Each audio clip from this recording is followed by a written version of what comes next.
40 वर्ष ऊर्ध्व हेले आमर हाड़र कैल्शियम विटामिन परिमाण कमी जाए तो सही हिसाब से गोटे लोकर जॉइंट पेन अंटा pain even wrist pain multiple joint pain गुड़ा लक्षण देखा जाए। नमस्कार, मु doctor Subran Shekhar Nayak, consultant arthroscopic and joint replacement surgeon hitech medical college तरफ। आज आम डिस्कसन करवा बोन हेल्थ आफ्टर 40। बहुत लोक मैंने हार्ट विषय भावती, diabetes, pressure, even weight gain हो जाऊँगी 40 वर्ष ऊर्ध्व हेले से कथा भावती, किंतु तांकर जो बोन कथा बहुत लोक कम भावती जिते पर्यंत किसी गोटे फ्रैक्चर हो जाए नहीं। तो जिनसटा हूँ आमर बोन भी सेतिकी इम्पोर्टेंस माने गोटे शरीर गोटे मेजर पार्ट कहले चलो, जोटा कि आपणकर माने नित्य दिन काम मोबिलिटी जोटा कहूँ आम इंडिपेंडेंस कहूँ आउ आपणकर जोटा कि माने आप पोस्चरटा को मेंटेन करुच्ची, तो बोन सेतिकी आपणकर महत्व रोचे आपणकर शरीर में। तो 40 वर्ष पर कौन हुए आमर हाड़ उपरे जो इफेक्टा पड़े सेटा आम आज जाना। तो आमर जो बोन रिमॉडलिंग गोटे जिनस हुए जोटा कि आपणकर बोन फॉर्मिंग सेल्स जोटा कि ओस्टियोब्लास्ट कहू आम, से ओस्टियोब्लास्टा धीरे धीरे 40 वर्ष ऊर्ध्व हेले कमिया को आरंभ हुए। आउ जोटा ओस्टियोक्लास्ट जोटा कि बोन रिजर्प्शन करे, बोन टाक जोटा खाए जोटा को सेटा बढ़ी जाए। तो सही हिसाब रे आमर बोन रिमॉडलिंग रे ओस्टियोक्लास्टिक एक्टिविटी जोटा कि जोटा बोन खाइबार जो एक्टिविटीटा बेसी बढ़ी जावा फल से जो जिनसटा हुए सेटा को आम ओस्टियोपोरोसिस कहूँ। तो धीरे धीरे धीरे 40 वर्ष ऊर्ध्व हेले आमर हाड़र कैल्शियम विटामिन परिमाण कमी जाए। तो सही हिसाब रे गोटे लोकर जॉइंट पेन, अंटा pain, even wrist pain, multiple joint pain गुड़ा लक्षण देखा जाए। तो पेसेंटर प्रोब्लेम कौन हुए आम पाक जो आसती पेसेंट कहते अंटा पेन हुए, मेन जो आमर बोन जो गुड़ा अफेक्ट हुए जोटा कि 40 वर्ष पर मेन हूँ बैक पेन जोटा पेसेंट मोस्टली प्रेजेंट करती, इवेन आंठू पेन भी प्रेजेंट करती, आउ रिस्ट पेन, ये जो मल्टीपल जॉइंट जो पेन हुए से माने कोठी भी गोटे खसी गले जो आमर फ्रैक्चर चांसेस गुड़ा बेसी बढ़ी जाए। तो से आपण टिके बोन जो हेल्थ जोड़ा आम आज डिस्कसन कर बोन प्रति आपण ताकू ध्यान देवे।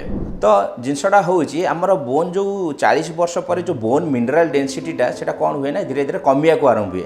आउ द्वितीय जिनस कौन हुए ना हार्मोनाल चेंजेस कहले आपंकर जमी फिमेल मैक्सिमम रिस्क थाए फ्रैक्चर होबार, कहीं इस्ट्रोजन लेवलटा कमी जाए। इवेन मेल रे भी टेस्टोस्टेरोन जो हार्मोनटा अच्छी से बयस हेले धीरे धीरे कमिया को आरंभ हुए। तो से आमर मसल वीकनेस भी देखा जाए। मसल वीकनेस जो देखा गले इवेन आप बसी थे गोटे जगह उठा को कष्ट लगे, ठीक अच्छे, इवेन सीढ़ी उठला बेलू कष्ट लगुव कि गोटे माने काम कला बेलू लेथार्जी लगुव। तो युवा सब मसल वीकनेस जोटा कि आम कहूँ सार्कोपेनिया। तो इवेन आपंकर बोन जी आपंकर इफेक्ट पड़े इवेन मसल उपरे भी से इफेक्ट पड़े। तो धीरे धीरे धीरे धीरे आपंकर वीकनेस डेभलप करे। तो आम यही जिनसटा जोड़ा कहली आपको जोड़ा ओस्टियोपोरोसिस इवेन आपंकर 40 वर्ष भी जो देखागला ताकू आम केमती प्रिवेंट करवा। तो जिनसटा हूँ प्रथम जिनस हूँ जोटा कि आमर नॉर्मल कैल्शियम विटामिन जोड़ा दरकार हुए बॉडी रे। नॉर्मल कैल्शियम गोटे लोक मिनिमम आपंकर 1000 ରୁ 1200 मिलीग्राम पर डे दरकार हुए। तो आप कैल्शियम सोर्स जी खाद्य अच्छी पुष्टिकर खाद्य खातु, जमीक आप बहुत जन भेजिटेरियन था, भेजिटेरियन आपंकर जी क्षीर जातीय जिनस खाईपर है। आउ नॉनभेज आप फिश खातु, माछ खातु, इवेन एग खातु, आउ जो प्रोटीन जातीय जिनस जी है चिकेन खातु कि आप मांस जातीय खातु।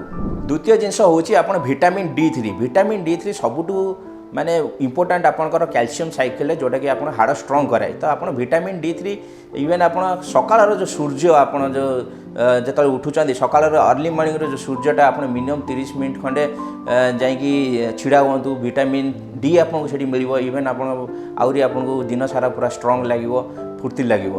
तो जिनस हूँ आप खाद्य सहित आपंकर किछिटा फिजिकल एक्सरसाइज जोटा कि आम कहूँ कि लोकों को आम एडवाइस करूँ वॉकिंग करूँ, जॉगिंग करूँ, इवेन साइक्लिंग करूँ। सेटा आपन कले आपन मसल स्ट्रेंथ बढ़िबो, ता सहित आपन जॉइंट रो भी स्ट्रेंथ बढ़िबो। तो आपन इनडायरेक्टली आपन जॉइंट गुड़ा फ्री रहिबो, आपन जॉइंट पथा रहिबो नाही। आउ तृतीय जिनस हूँ आपणकर बेसी समय गोटे जगार बसिकी रुहतु ना, ठीक है। एबे मैक्सिमम आम देखा जाउची जो ଆପଣଙ୍କର ସିଚुଏସନ୍ ବି ହେଲାଣି କି ଗଭର୍ଣ୍ଣମେଣ୍ଟ ଆପଣଙ୍କୁ କହୁଛି ଘରେ ବସି କାମ କରନ୍ତୁ, ତ ଯେତେ ସମୟ ଆପଣ ଘରେ ଗୋଟେ ଜାଗାରେ ବସିକି ରହିବେ ଆପଣଙ୍କର ମସଲ୍ ୱିକ୍ ହେବ, ଇଭେନ୍ ଜଏଣ୍ଟ ଉପରେ ବି ସେତିକି ଷ୍ଟିଫନେସ୍ ଆରାଇଜ୍ କରିବ। ତ ଜିନିଷ ହେଉଛି ଆପଣ ମୋବିଲିଟି, ମାନେ ଆପଣ ଉଠିକି ବସନ୍ତୁ, କାମ କରନ୍ତୁ, ସବୁ କରନ୍ତୁ, ଗୋଟେ ଜାଗାରେ ବସିକି ରୁହନ୍ତୁ ନାହିଁ। ଆଉ ଗୋଟେ ଜିନିଷ ଆପଣଙ୍କୁ ଲାଷ୍ଟରେ କହିବାକୁ ମାନେ ଯେଉଁଟାକି ମୁଁ କହିବାକୁ ଚାହୁଁଛି କି ଜିନିଷଟା ହେଉଛି ବୋନ୍ ଭାଙ୍ଗିବା ଆଗରୁ ଆପଣ ସତର୍କ ହେଇଯାଆନ୍ତୁ କି ଆପଣଙ୍କ ବୋନ୍ ହେଲ୍ଥଟା ସେତିକି ଇମ୍ପୋର୍ଟାଣ୍ଟ। ଆଉ ବହୁତ ଜଣ ଲୋକ ବୋନ୍ ଭାଙ୍ଗି ସାରିଲା ପରେ ଭାବନ୍ତି କି ଆମର ଓଷ୍ଟିଓପୋରୋସିସ୍ ହେଲା, ତ ସେଇଟାକୁ ଆପଣଙ୍କୁ ପ୍ରିଭେଣ୍ଟ କରିବାକୁ ହେବ। ତ ଆପଣ ରେଗୁଲାର ଡକ୍ଟର ଚେକଅପ୍ରେ ରୁହନ୍ତୁ, ଆଉ ଯେଉଁ ଡକ୍ଟର ଯେଉଁ ଆଡ଼ଭାଇସ୍ ଦେବେ ଆପଣ ସେ ଆଡ଼ଭାଇସ୍କୁ ଫଲୋ କରନ୍ତୁ। ଇଭେନ୍ ରେଗୁଲାର ଆପଣ ଗୋଟେ କ୍ୟାଲସିୟମ୍ ବଟିକା ହିସାବରେ ଖାଇପାରିବେ, ଆଉ ରେଗୁଲାର ଏକ୍ସରସାଇଜ୍ କରନ୍ତୁ, ଆଉ ନ୍ୟୁଟ୍ରିସନ୍ର ଧ୍ୟାନ ରଖନ୍ତୁ।